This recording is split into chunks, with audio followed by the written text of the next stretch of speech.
Donc, démonstration de prise de contrôle de jouets avec un ordinateur. Et donc là, on va utiliser un robot Sapiens de Wii 2005 que j'ai trouvé sur un Troquepus à 5 euros sans télécommande. Et le fait qu'il n'y ait pas de télécommande n'est pas très grave.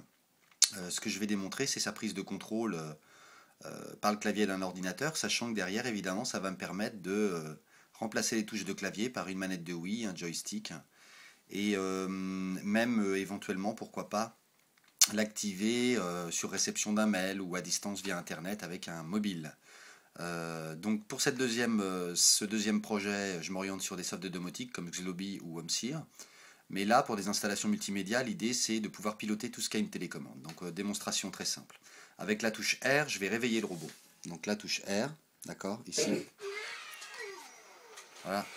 Avec la touche R, je réveille le robot. Avec la touche D comme dormir, je peux endormir le robot.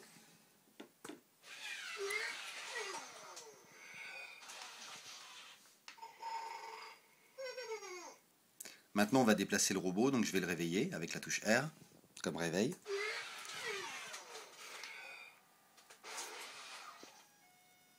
Voilà. Et puis, je vais le faire avancer avec les touches directionnelles avec lesquelles je peux le diriger. Donc là, vers l'avant. Voilà, vers la droite.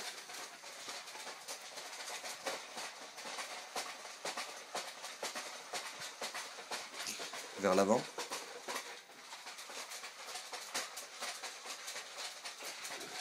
Vers l'arrière.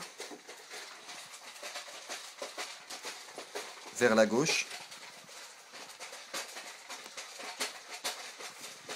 Et la touche S pour faire stop.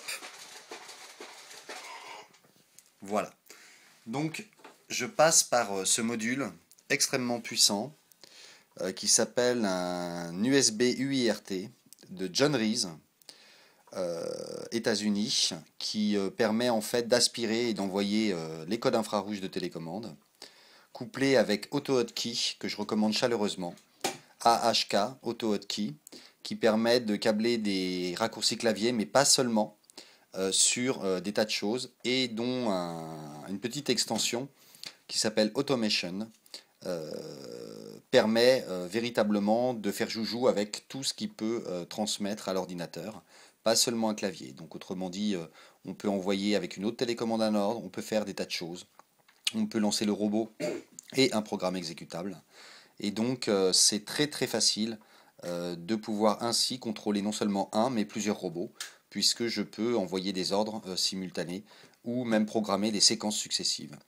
Donc maintenant l'idée, c'est de continuer les investigations pour pouvoir câbler différents périphériques de contrôle du robot et ensuite de pouvoir câbler des capteurs fixés sur le robot en externalisant donc ses réactions à son environnement au niveau de l'ordinateur, contrairement à ce que j'ai fait précédemment en les localisant dans l'Arduino.